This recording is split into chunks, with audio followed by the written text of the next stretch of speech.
New Thought Media Network. We are a global broadcast network of positive music, media, and entertainment, inspiring humanity's evolution along the journey of enlightenment and creating a world of love, peace, empowerment, and prosperity for all. New Thought Media Network. Positively inspiring.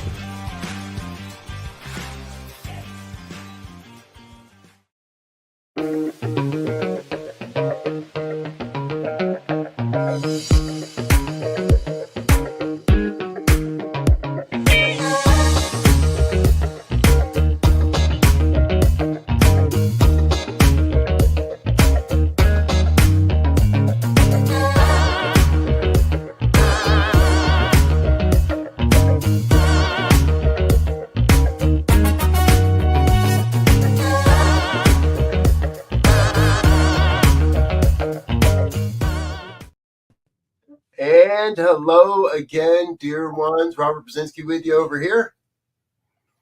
Oh, I'm introducing myself, I guess. Michele Wadleigh, Rev Jersey Girl, as many of you know me. And I totally spaced giving you the normal rundown back in the green room before the show began there, Michele. My apologies. So, welcome everyone. Revzy is experiencing a little bit of technical difficulties, but should be with us any moment. And when he gets here, he'll just catch up with what we're doing, because we are here with Reverend Dr. Michele Wadleigh, aka Rev Jersey Girl, dear friend, longtime friend. Now I would classify you as a great colleague and a past host here on the New Thought Media Network. And most importantly, what we're here to talk about today, which is your new book. And yeah, I love it. I got mine too. So Andy, you have one. But I'm sure I'm not the only one. But before we jump into all of that, please share with the audience, do that self-introduction. Tell us a little bit about what we need to know about you in order to jump into this conversation. Oh, God. For those who have never met me before, my name is Michele Wadleigh. I am a Jersey girl through and through, born and bred, and I know you'll hear it. It comes out in attitude. But the beautiful thing about that is that it helps to position me perfectly to do the work that I do, because I'm one who the work that I bring forth in my courses, my classes, my retreat weekends is work that is born out of my personal journey. So I am a testimony to my own work. Not that you look at me and think, oh wow, I want to be her, but I have a lot of freedom in my life, a lot of great relationships, a lot of love. I get to experience spontaneous joy and bliss, which I keep crediting to doing the work, because when we get the stuff out of the way that can be in the way, what's left is joy. And it's not always obvious. So I'm doing the good work because, as far as I'm concerned, and I know it's part of your vision statement, Reverend Dr. Robert, about creating a world that works for all. Well, for me, I'm doing that one individual at a time, or one group of individuals at a time, because if we all learn to love and accept ourselves better and forgive ourselves better and do the kind of harder work, we're just better for the planet. We're better citizens for the planet, and we can live under a banner of do no harm, which is always my one of my priorities is, do no harm. And I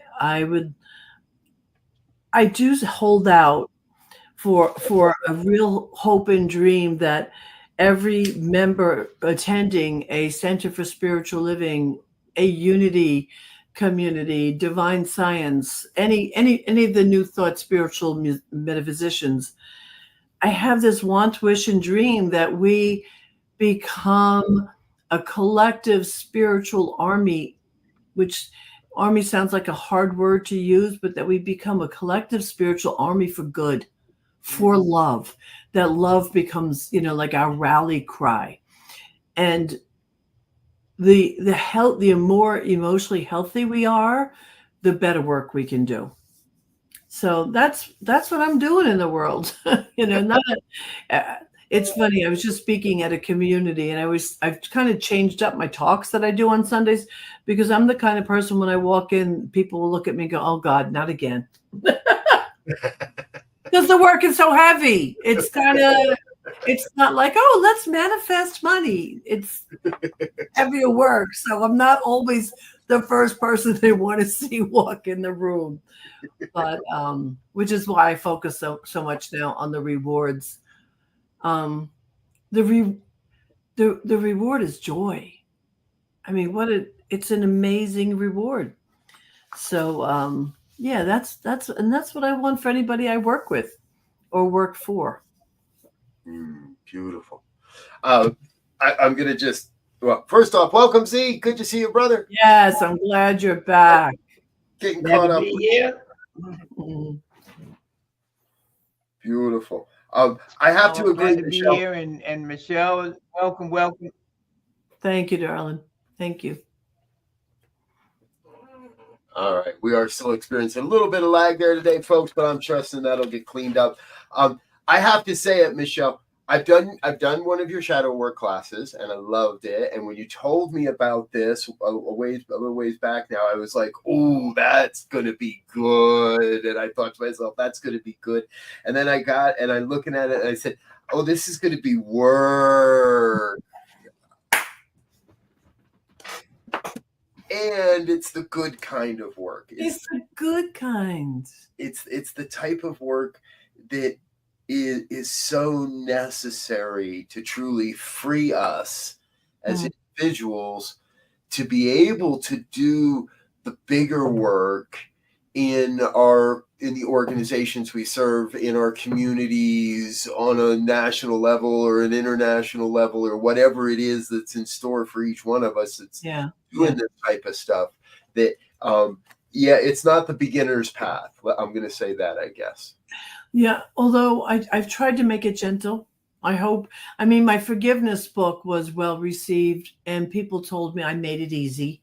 So I'm hoping that this book gets the same results.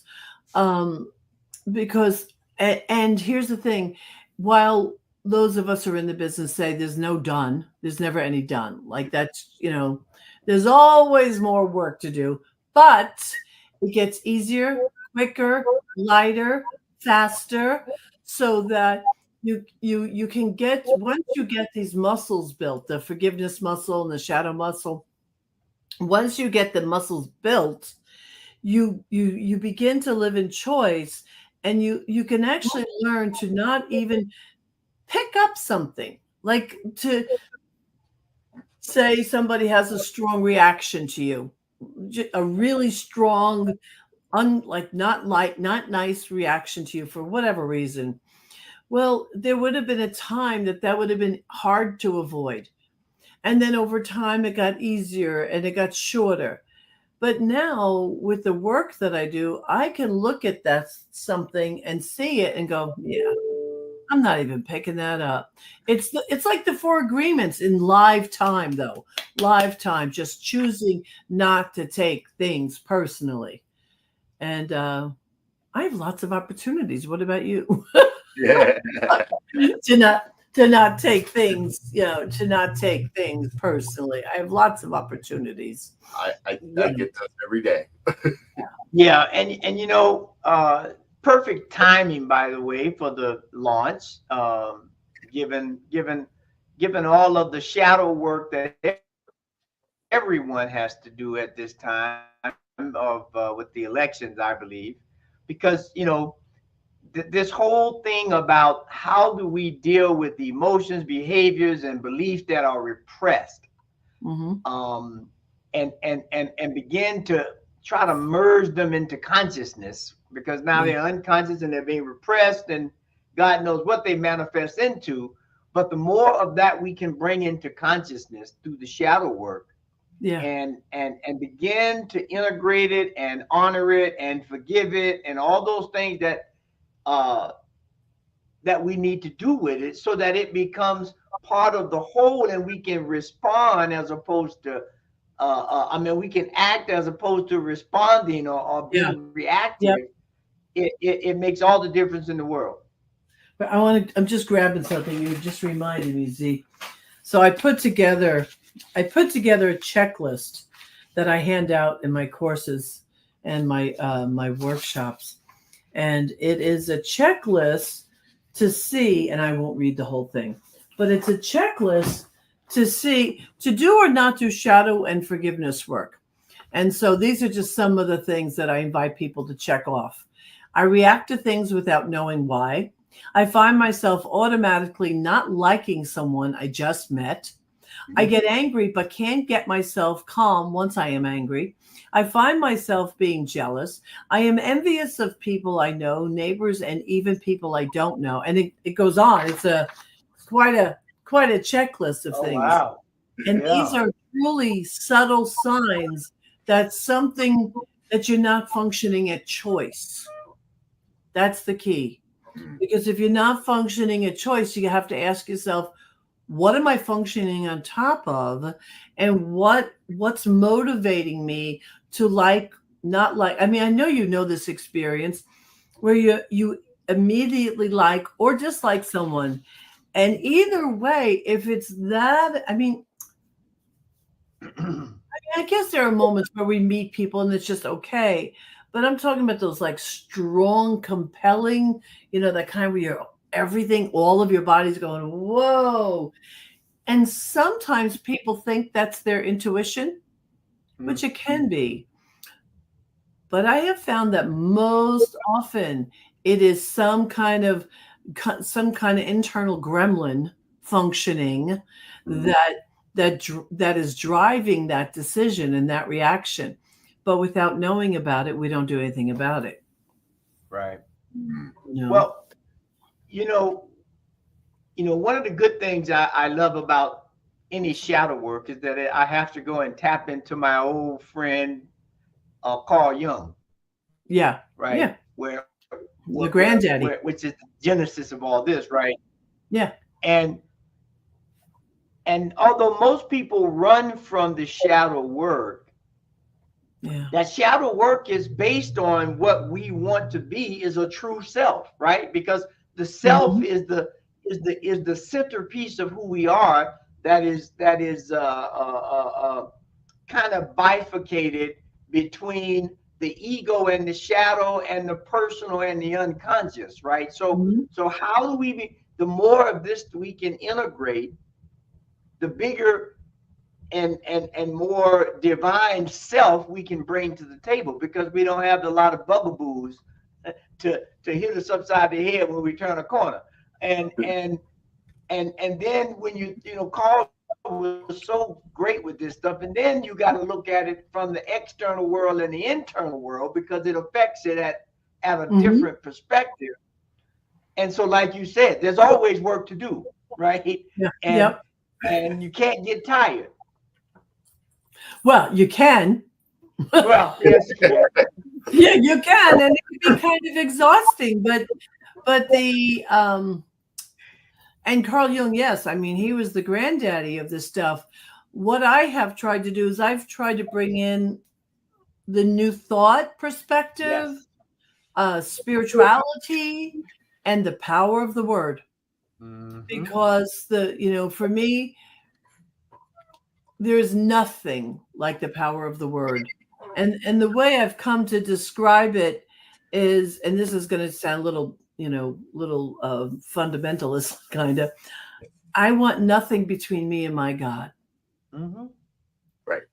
But if my pain is there, it's interrupting the relationship with God. Now, and I know that there are people who will say that that's not true, and it's wrong. And I'm sorry, I just don't agree. Because of our humanity, which is beautiful, our humanity is beautiful, but we need to acknowledge that within that humanity is our ego, right? And there are collections of pain and suffering and stories and traumas and all that stuff. And it's not beyond us. It's not bigger than us. We are not stuck. We are not stuck. We are not stuck. So I've tried to give a very gentle roadmap, to get to the other side, to get back to wholeness. And it really starts with the practice of non-judgment. Right. All of my work, my forgiveness work and my shadow work, all of it starts with non-judgment, because we don't want to look inside and start making ourselves wrong. Right? That's not what that's counterproductive. I want to look and just say, how could I be more of myself? Because if we believe, and give me an amen if you believe this, if we believe we're born whole, do we believe we're born whole? Give me an amen. Amen. And if we believe that the presence that created everything that is created as us, right? We believe that, then it's not like we're creating something that doesn't exist. All of this work is about getting what's in the way out of the way. It's not I love that because when I hear the concept of we come here to learn, and I always try to gently intercede and say, well, if we come from a source that knows all, is all, as all, and we are in constant relationship with that because we came from that, created from that, we just need to remember. We need to remember who we are. We need to remember our relationship. We need to remember our true self. And when we can do that, Hosanna, Hosanna. It's just a wonderful place. I'm reminded a lot in this conversation of Eckhart Tolle's Pain Body. Mm-hmm. And in New Thought, my experience over 20 plus years at this point is we don't like talking about the pain body. We would rather avoid that. And part of me, it thinks or feels like, okay, so we've tied that to a sense of victimhood, and that we're victims to the pain that we hold, to the events, to the traumas, to all of this, which a lot of people then use as kind of that excuse to not do the shadow work. I don't want to feel that pain. I can't face that pain again. I've been through that pain. I'm done with that pain. And this work, the shadow work for me, has always opened up in some ways in a miraculous door to that I don't want to look at and don't want to feel. And that to me proves the pain body is real. And if I'm not willing to do this work, I'm never going to really fully integrate into the wholeness and myself into the oneness, because there is always going to be that human pain between me and my God, between me and my highest vision, between me and what I believe to be my highest self. And I would like to speak to that for a moment, because it's really important. Because listen, I've been in this movement a long time. I've never been anything but a metaphysician. I'm all about being optimistic and positive and uplifting. I'm all about that stuff. And what I also know is that while we study prayer and we study the conscious and the subconscious mind, the pieces where it really comes to the subconscious, because Holmes, he had a really he was not a fan of hypnosis, but hypnosis was my original mode of change. And so it's not, I think somebody set him in the wrong direction, because basically prayer and hypnosis would set off the same bells and whistles in your brain if you were wired up, right? Okay. So if there's anybody here watching that is a metaphysician, a practitioner, a minister, the key difference is that we have to realize that it's the subconscious, that it's the collect-all. It collects all of that. And what I teach my students and practitioners when I train them is I teach them how to use the power of the word to clear out, literally to specifically clear out what's in the subconscious.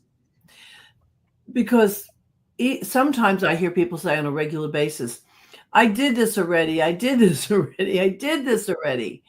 But because they just weren't taught how to clean out the residue from the subconscious. But also what you just said is the pain body, because there's no argument anymore. The understanding of the somatic understanding of the body and the brain sciences and how all these things come together, we are more space than matter. But in those spaces gets collected, all these things get collected, and it sits there unless we are constantly in alignment, constantly speaking a word that purges it, and then really directing our attention on getting the gunk out of the way. Yeah, you know, and I think, yes, amen. Amen.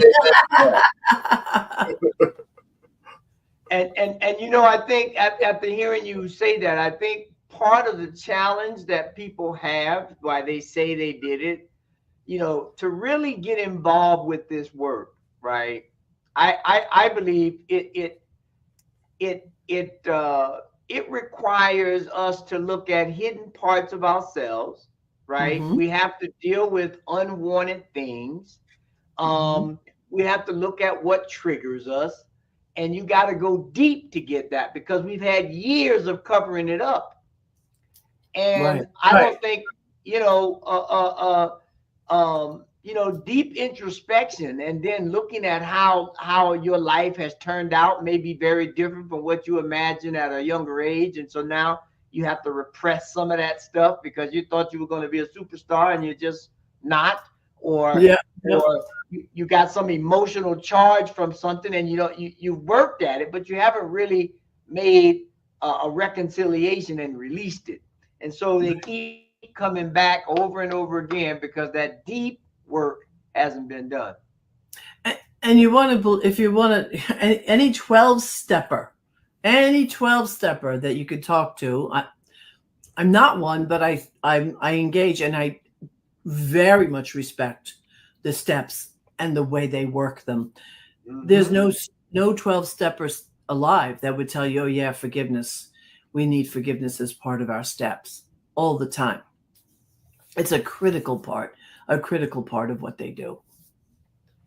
Yeah. And I just spoke to a gentleman today. He's been sober for 37 years, and he says, "Yep, forgiveness saved my life."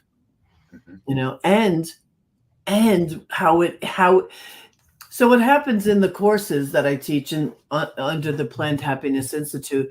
What happens in the courses is that when we do this shadow work, we find out that there are places or people that we have to forgive, so we can sever the energetic bonds between us and the pain body, us and our memories, because we're habitual people, and we pull these memories up, and then we live into them, and then we subscribe to them, and then we wonder, why are they still in our lives? Because we keep pulling them up and we keep resubscribing to them.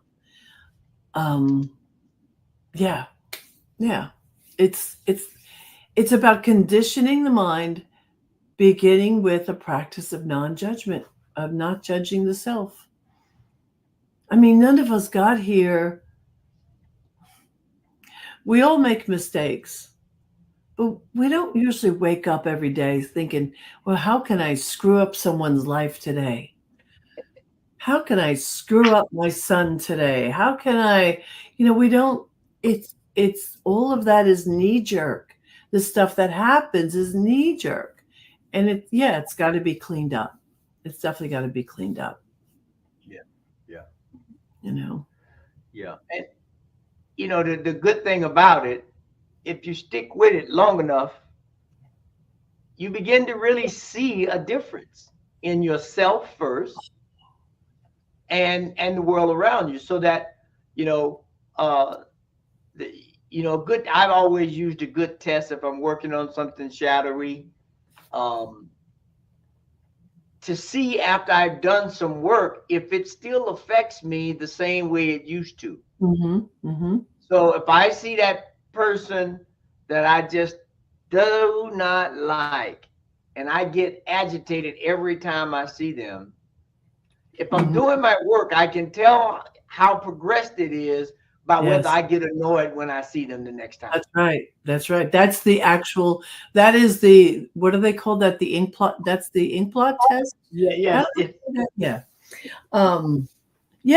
And what happens too, this magical thing happens that, so let's say you're working on your relationship with somebody you react to, and you do the work. Potentially, for some reason, all of a sudden you might be in two different orbits instead of the same orbits. I've seen it many times where someone's working for someone they really don't like, or it's not working out, and then they do the work, and all of a sudden that person gets hired, maybe up to another level, and or this person gets put in a different department, and suddenly the individual that seemed to be the challenge isn't even in their face anymore. Right. It just happens. Or I've had people tell me, I remember this one woman, she had a brother-in-law. Oh man, did this guy irritate the living bejesus out of her? And she did the work. And then the next time she was in his company, she was like, did he change? Did something happen? But what happened was the part of her that was reacting to him had been healed. Right. And it was fascinating. She didn't know what happened, but she did the work. She did the work. People are doing this.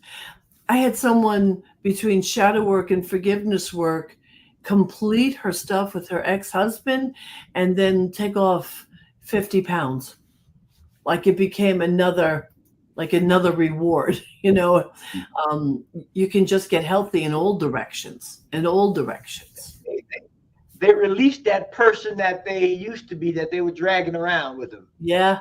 And all of the complexes that went along with that 50-pound person, and she was brand new. Yeah, absolutely. Yeah. Folks, we do need to take a quick break and let a couple of our sponsors say hello. However, we've got a whole bunch more coming with Reverend Michele Wadleigh, and we're going to talk a little bit more about the book and shadow work after the break. So please stay with us. We'll be right back after these messages.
And we're back with more of New Thought Today here on the New Thought Media Network. Our guest, Reverend Dr. Michele Wadleigh, a.k.a. Reb Jersey Girl. And if you're just joining us wondering what you've stumbled into, we're talking about her new book, Shadow Work, A Spiritual Path to Healing and Integration.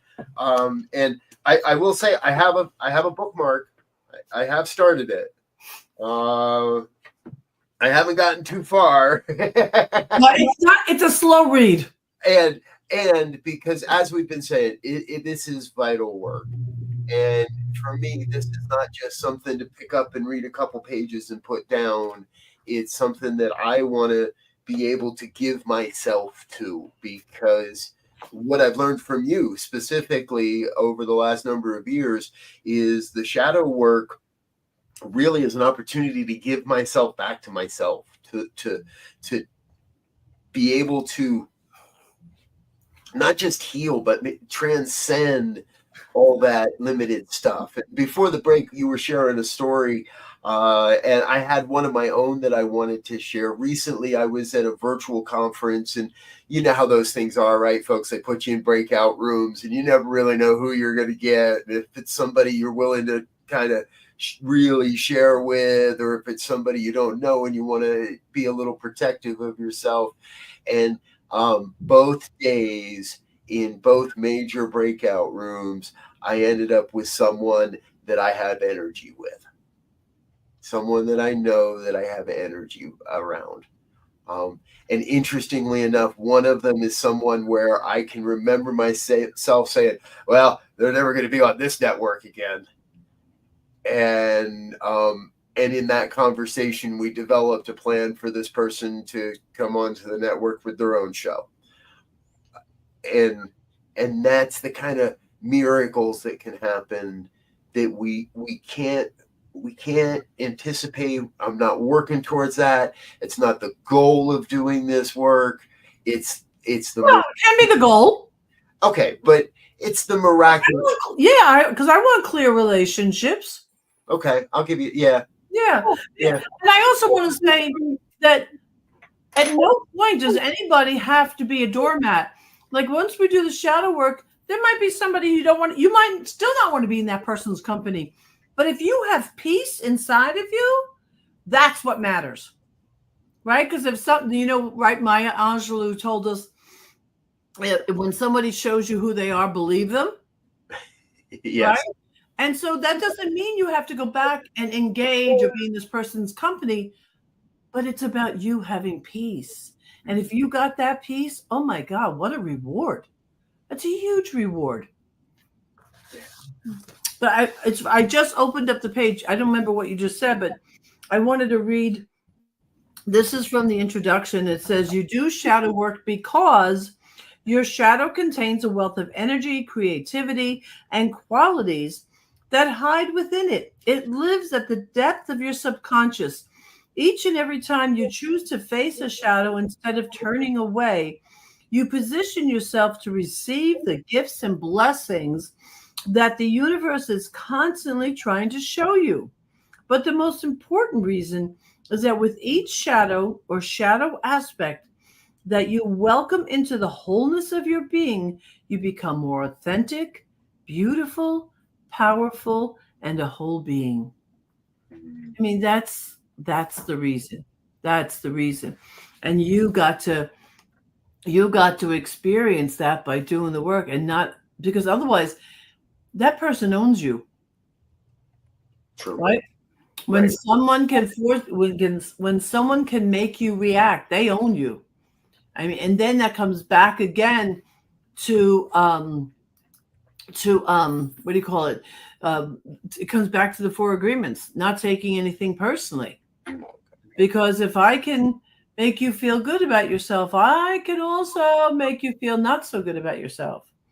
But when you take, I was just going to say, it sets up this codependency, right? Mm-hmm. And we know what that can be like, right? If when we were studying practitioner training, we did these feedback loops, and so it creates this negative feedback loop that if you can't find a way to break it, it just goes on and on. Yeah, absolutely. I mean, for me, it's always about freedom. Freedom to have someone in my life, not have someone in my life. Freedom to express myself. Freedom, they say when you age anyway, you stop caring about what other people think, and that's true. But I'm checking, make sure I'm being honest here. I gotta tell you, I don't have much of an energy drain anymore about worrying about people think about me. I mean, there was a time, but it's not this time. And that's freedom. To me, that's juicy freedom. Yeah. You know. And So and I was going to say, and when I don't care, or you don't care, or anyone doesn't care, I can bring my authentic self now. Because if I Mhm. care, I will be second guessing everything I say and everything I do Yeah, because of that relationship. yeah.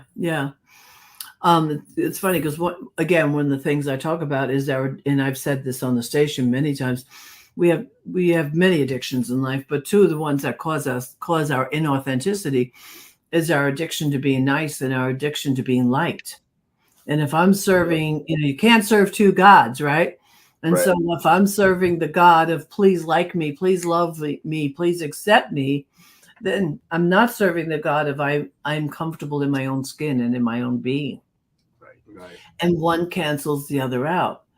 But if we can release the one where my independence and my emotional health, where it's not tied together with individuals, now there's not a lot of places I can go with that. A lot of places. Um, I want to, if I may, I want to just tell people that inside the book there are step by step by step ways of looking at, naming, loving, appreciating, having gratitude for all the aspects that we're talking about. Never do I come from in this place, it is bad or wrong. Never, never. Everything is about having a very gentle and encouraging way to look at the shadow. And even though we might call them spiritual mind treatments, I call them mind shifts in the book. So I have lots of mind shifts, prayers, treatments, whatever you want to call them. They're throughout the book, including stories, and then I have scripts that one can read and put in your own, and then record in your own voice is what I meant to say. So then at night when you go to sleep, on these treatments, on these mind shifts, which is a very important piece.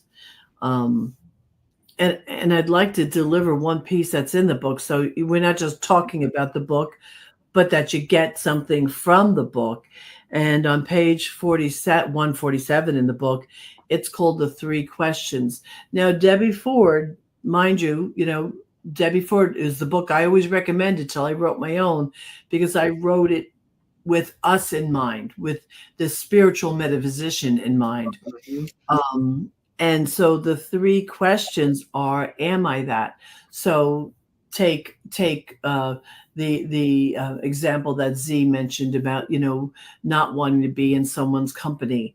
So the first thing I have you do is I have you name, what is that? What is the judgment you have about that personality? What is what are you reacting to? What's the feeling? So it's either the judgment or the feeling. And then I suggest that you ask the honest question, am I that? Maybe. Okay, maybe I am that. Or maybe the answer is no, I'm not really that. But then you go on to ask, have I ever been that? Because maybe you had that quality and you healed out of it, or you grew through it. And then you want to answer that honestly. And if that's a no, then you just ask yourself, do I object to that? Because even if it's not something you display, but it's something you object to, that cements you to it. It just cements you to that personality type. And so this is the kind of thing, and I take you through those questions, and then then there's treatments and there's suggestions about acceptance. In the book, I make a recommendation that when you finally understand one of your shadows, that if it pops up again, you just look at it and go, "Oh, hello there, shadow." You know, keep keep it light. I don't I really don't want anybody to cause any more suffering for themselves than they have to. You know, it's hard enough work as it is. The last thing you want to do is like, oh my God, I have another shadow. Oh, what's wrong with me? Oh, I'm so bad. I don't want to see you do that. I really don't want to see you do that. But I do want to see you get freedom. And so I've really done the best I can to make it a gentle journey, you know, and to find out what value the shadow has. Because when we grow through something, and again, Z said something about this a minute ago, I get to ask myself the question, wow, who am I going to be when I'm healed from this? When this is no longer running me, who am I going to be? You know, I'm going to be stronger, more outgoing, more confident, more whatever it is. Yeah, the work is beautiful. And you just made me think about, you know, that statement that says we are the ones we've been waiting for. Only once we go through this work, that person we're waiting for will show up, yeah, and be present and be active and be engaged and be happy. Because, you know, as you were saying on that last question, there is no judgment, right? Because everybody's at choice, whether you're doing it from a shadow perspective or awakened self perspective or higher conscious perspective. It's your choice, right? And who am I to judge you on your choice? Now, it may behoove me, or it may be, I may be divinely inspired, if I may say such a thing, to suggest, you know, that doesn't fit you. You know, like you take your girlfriend or you take your buddy to the store and you're getting a new suit and you come out and you think you look sharp, and you know that doesn't fit you well. That's not your color.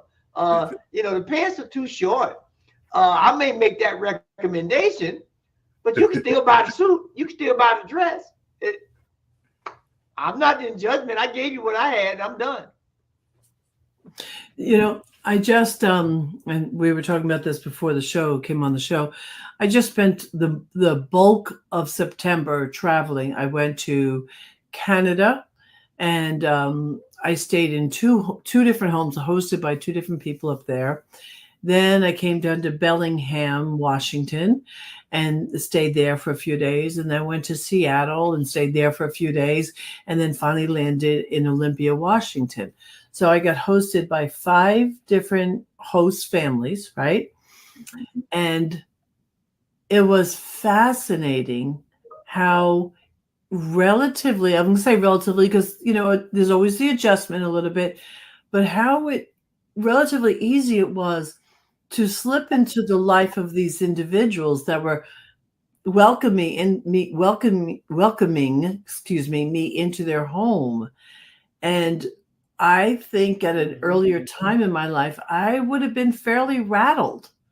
You know, I don't think it would have been as easy as that, because it's come to a point where while the Buddhists have their very definite opinions about wants and expectations and desires and where that causes pain, without being a Buddhist, I got to see that when I've cleared the vessel of my pain body, that I'm able to accept what is in front of me. I'm able to accept people for how they are. I'm able to adjust maybe any unspoken expectations or give them up completely. So it was a fascinating test, or testament, I should say, to the work. And then I came home. I was home for 4 days and back out again.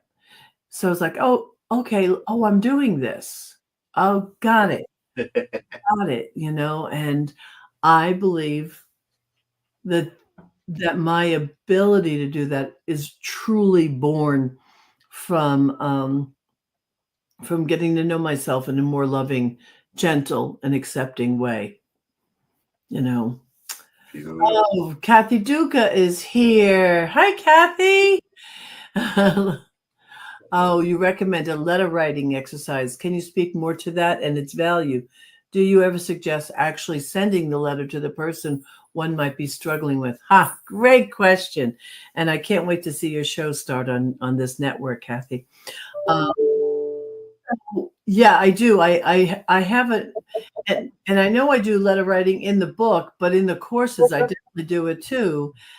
But I have been regarding sending them. Well, first, let's talk about their letter writing.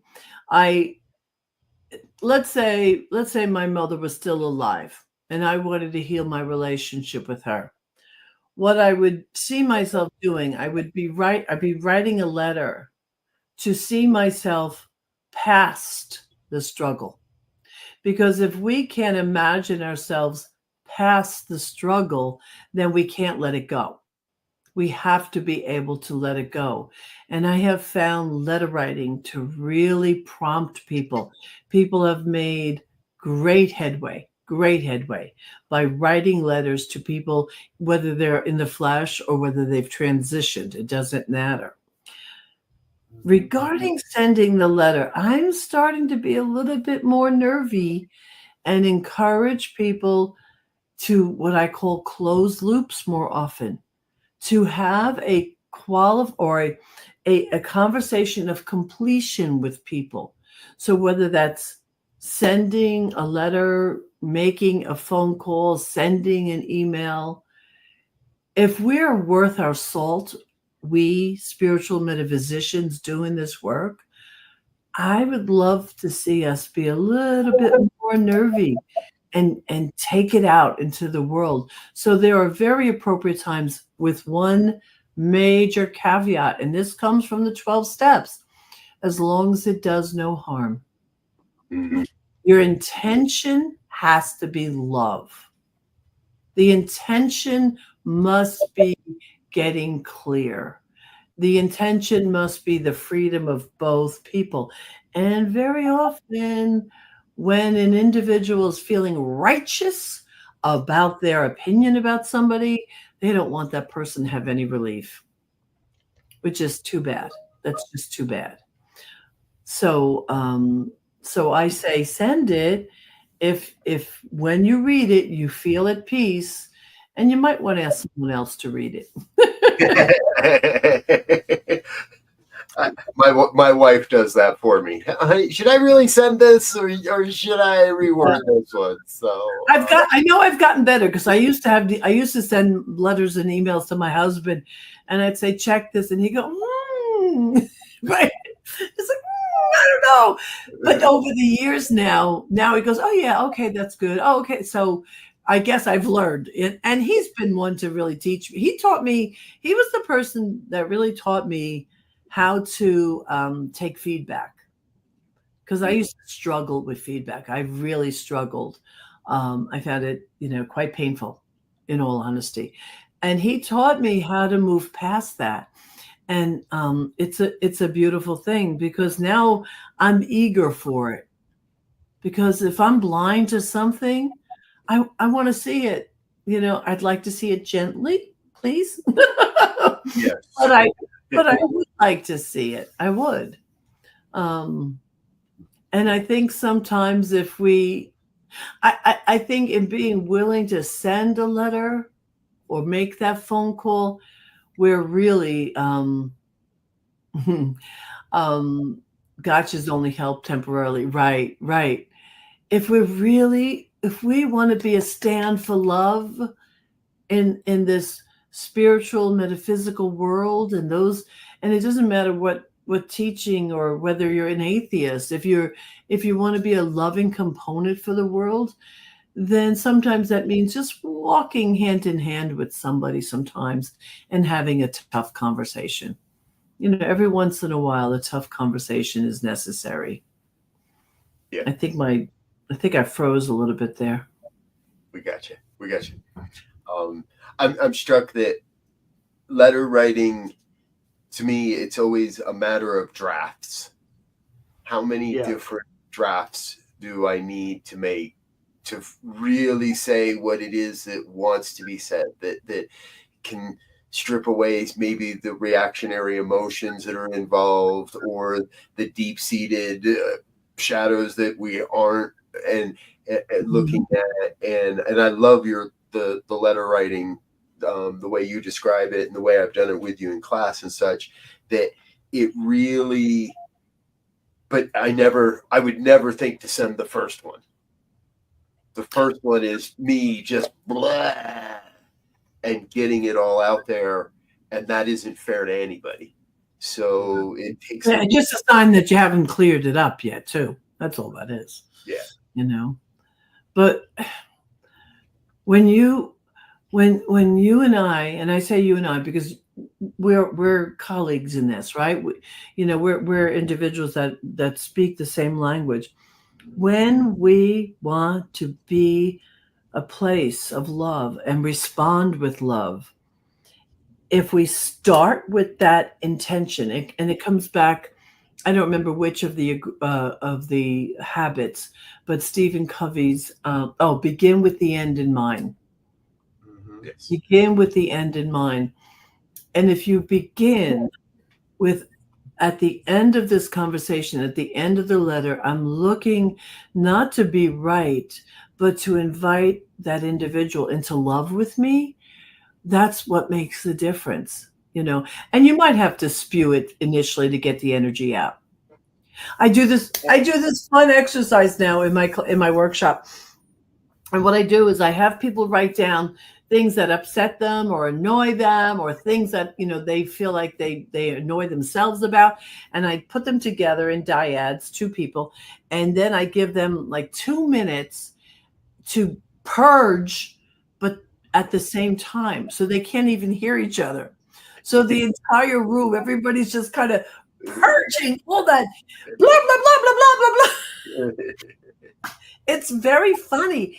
And most of them come out going, oh, I feel better. Some people feel a little heavier.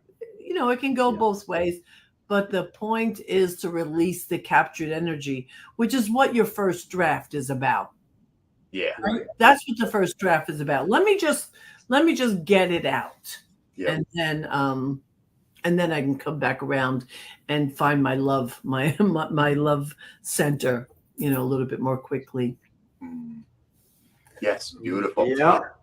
Hey, folks, we do need to take one more quick break, and in this time, say thank you to our organizational sponsors and individual donors. But we've got a little bit more coming up, and we're going to come right back with our final thoughts. Please stay with us. Stay tuned. We'll be right back. Please help us say thank you to our organizational sponsors, including the Hefferland Foundation, Affiliated New Thought Network, International New Thought Alliance, Science of Mind Archives and Library Foundation, Center for Spiritual Living Denver, Center for Spiritual Living Midtown, New Thought Philadelphia, Planned Happiness Institute, Summit Center for Spiritual Living, One Heart Retreats, Center for Spiritual Living on the Lake, Unity Kitchener, Unity Spiritual Center Ottawa, Om Center for Spiritual Living,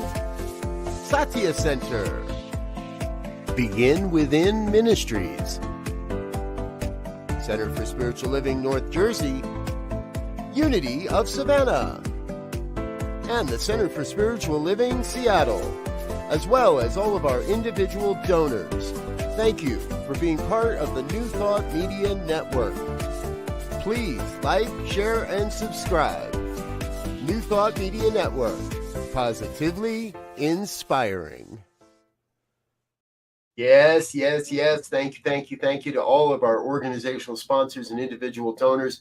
It's thanks to folks like you that we're able to take this message and share it with the world. And a special thank you, Reverend Michele, because both Planned Happiness Institute are on that list, and Center for Spiritual North Jersey, CSL North Jersey are in there. And you and your beloved Neil are on the last slide as well. A great supporter of New Thought Media Network. So thank you so much for being a part of the family. You're welcome.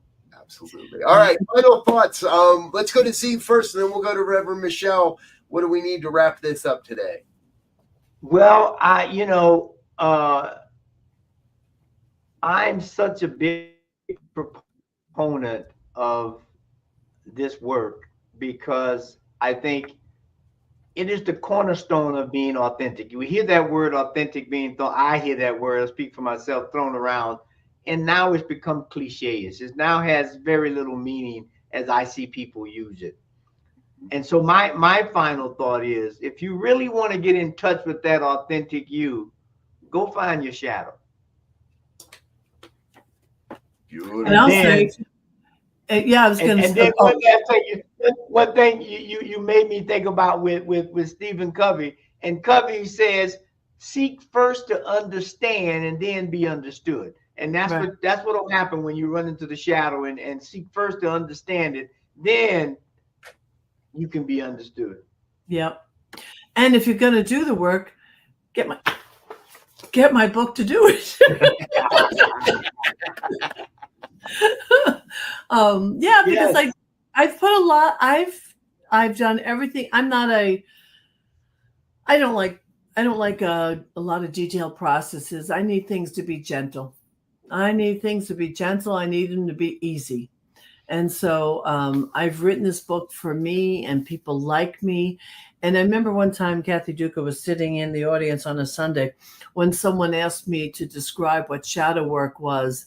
And I described it, and she looked at me, she goes, "Oh, that's a really good description," which I appreciated because she's the psychotherapist. I'm just the metaphysician. But I've tried to take the mystery out of it. And I've brought it down to cause and effect and use principles to get to the other side and to get to the place of full integration. Mm-hmm. That's been my journey. Yeah, she remembers that.